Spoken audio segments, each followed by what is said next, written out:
আর knife যত সোজা রাখতে পারবেন তত সুন্দর ফিনিশিং আসবে, মানে হচ্ছে আপনার কেকটা স্টেবল থাকবে। আপনি যখন নাইফ উল্টাপাল্টা ধরবেন, সোজা না ধরে বাঁকা ধরবেন, তখনই আপনার কেকের আউটলুক চেঞ্জ হয়ে যাবে, মানে কেক গোল না হয়ে তখন দেখবেন উঁচু নিচু হয়ে গেছে জায়গায় জায়গায়। সবচেয়ে ভালো এইভাবে করে আঁকাভাবে করে যে বাটার স্কচ দিয়ে দিয়ে ঠিক আছে, কিন্তু আপনার তো ফিনিশিং আলা শিখতে হবে না, সব জায়গায় ফাঁকিবাজি করলে চলবে? সব কেক তো এরকম হবে না। সব কেকে তার ফাঁকিবাজি চলে না। তারপর চিরুনির মতো ইয়ে আছে না, ওগুলো নতুন চিরুনি ওটা দিয়ে হ্যাঁ হ্যাঁ ওগুলো আছে তো। কেক ক্রোম আছে, কেক ক্রোম ইউজ করেন। না বলে এটা দিই বলি চিরুনি পাতলা আছে আর মোটা আছে। চিরুনি লাগবে না। মোটা আছে পাতলা আছে। চিরুনি কেন? না যেটা নতুন নতুন মাথা শুন চিরুনি দিবে নি, দুইটা আছে, যাই হোক। পাতলা একটা মোটা আছে।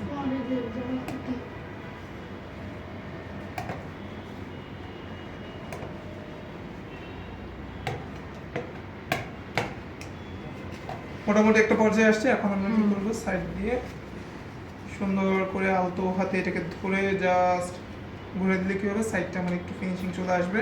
এরপরে যে ক্রিমগুলো উপরের দিকে উঠে গেছে সেই ক্রিমগুলোকে এখন আলতো হাতে আমরা ভিতরের দিকে ঠেলে দিব, তাহলে আমার কি হবে, সুন্দর একটা ফিনিশিং আসবে।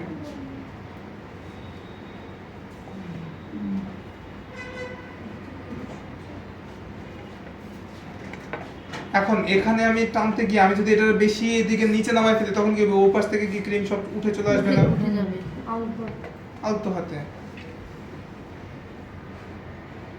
এইগুলো হচ্ছে প্র্যাকটিস। এর জন্যই বলা হয় যে প্র্যাকটিস যত করবেন তত আপনি বুঝতে পারবেন যে আসলে কিভাবে আসলে করলে আমার এই জিনিসটা সুন্দর একটা ফিনিশিং এর রূপ নেবে। হ্যাঁ, তো ভাইয়া প্র্যাকটিস করতে গেলে দেখা যায় কি খাওয়ার মতন কেউ থাকে না। আর এগুলো কি করবো বলেন তো দেখি। একটা হচ্ছে জাস্ট ব্রেড নাইফ দিয়ে একটা ওই যে বললাম না সাইডে খালি করে দিচ্ছি। উল্টা পাশে ধরে আর কি ব্রেড নেটটা।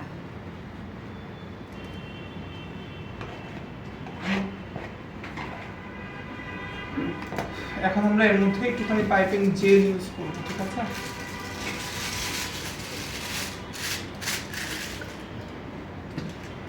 আমরা পাইপিং জেল এখানে ঘরে যে বানানো যায় ওটা দিতে পারবো না? পারবেন, তার ওটাতে আউটকাম ভালো আসে না বেশি একটা। মানে ওটার সাথে যদি এটা মিক্স করি? না মিক্স না, দুইটা আলাদা থাকবে। কালো মিশিয়ে দিবেন লাল আমি জাস্ট একটু এক ফোঁটার মতো অরেঞ্জ কালার ইউজ করব, ঠিক আছে? আপনারা যে কোনো আপনাদের পছন্দের কালার দিয়ে ডেকোরেশনটা কমপ্লিট করতে পারেন, এটা আপনার উপরে। জাস্ট আমি কাজ দেখাচ্ছি যে কিভাবে করব। যদি এটা বাটার স্কচ, সেক্ষেত্রে আমি জাস্ট হচ্ছে এরকম একটু কালার রাখছি।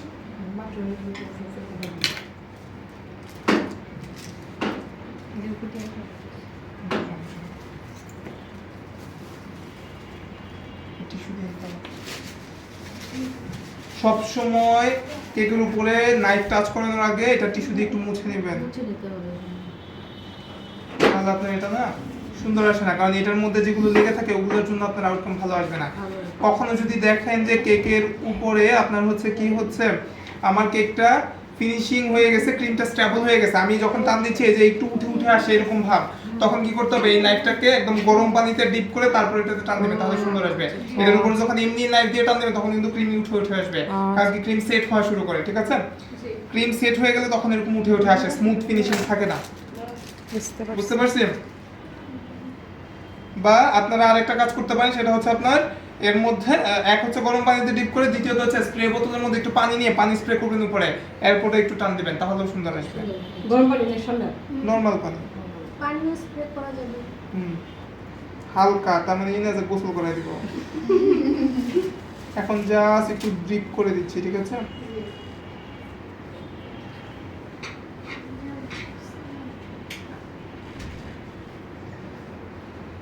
এই জেলটা তো অনেক দাম। কেন 100 গ্রাম মনে হয় 80 টাকা। 80 টাকা। তারপর বেশি করে কিনলে এরকম নিবে।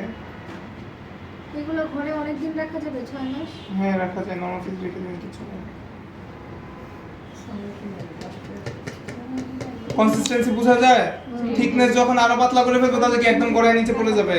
এটা এখন আপনার উপরে কিভাবে করবেন আসলে। হ্যাঁ, জেলাটিন দিয়ে এগুলো তো আরো পানি হবে না জেলাটিন এরকমই থাকবে, জেলাটিন দিয়ে ওটা পরবর্তীতে গিয়ে কি হবে, মানে শক্ত হয়ে যাবে আর কি।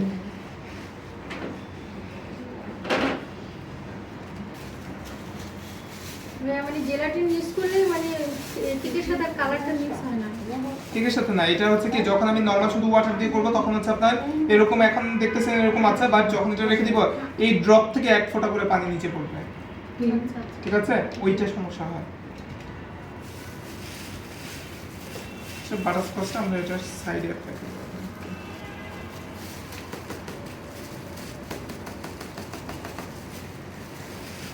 আচ্ছা, বাটারস্কচ কেকের মধ্যে যদি সাইডে এরকম বাটারস্কচ দিতে চান সেক্ষেত্রে এটা কিন্তু ইনস্ট্যান্ট করে দিতে হবে, এটা করে আমরা ফ্রিজিং করতে পারবো না, এটা নর্মাল ফ্রিজে রাখতে পারবো না, কারণ এটা নর্মাল ফ্রিজে রাখলে এটা কি হবে পরবর্তীতে পানি ছাড়বে, যেহেতু ক্যারামেল সেক্ষেত্রে কি হবে পরবর্তীতে কিন্তু এটা পানি ছাড়বে। হ্যাঁ তাহলে ভাই ডেলিভারির 5 মিনিট আগে হ্যাঁ এরকম বসাই দিতে হবে, তাও কাস্টমারকে বলে দিতে হবে যে এটা যদি রাখা হয় তখন কিন্তু এরকম হতে পারে, ঠিক আছে? সো এখন বর্তমানে আমরা দোকানে যেগুলো রেডি কেক দেখি তারা যেটা করে তারা হচ্ছে এগুলা ইউজ করেন, তারা হচ্ছে ওই যে স্লাইস আলমন্ড দেখাইছি না, ওই স্লাইস আলমন্ডগুলো হালকা একটু রোস্ট করে হ্যাঁ, ওইটা roast ইউজ করে করে দিয়ে শুধু, দেয়।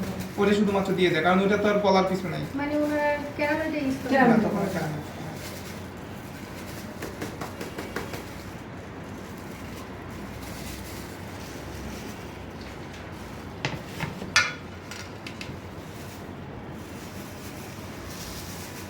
আর পাইপিং জেলের কোনো ফ্লেভার থাকবে না। এটা তেমন কোনো ফ্লেভার থাকে না, আপনার যদি পছন্দ হয় এটা তো আর খালি খাওয়া হয় না, তাই না? কেকের সাথে খাবে তাহলে ফ্লেভার অলরেডি ওখান থেকে চলে আসবে।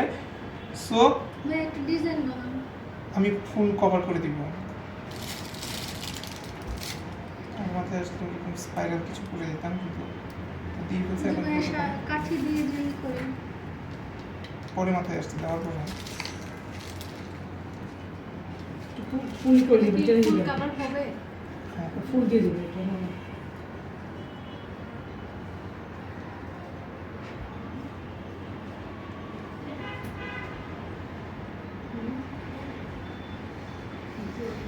পুরোটা একটু কভার করে দিচ্ছি।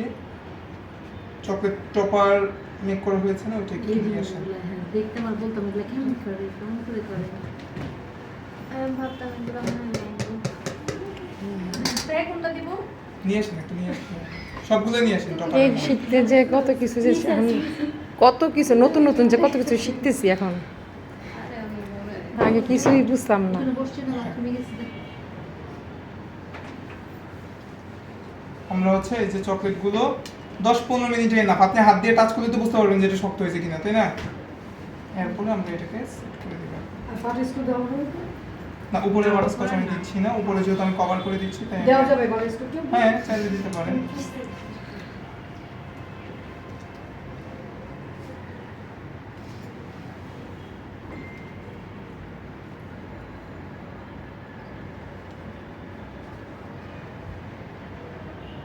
আমি দুইটা আছে না।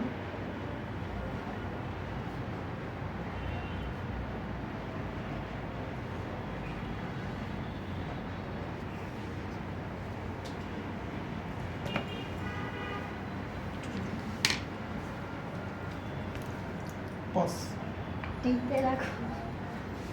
পজ করে নিন।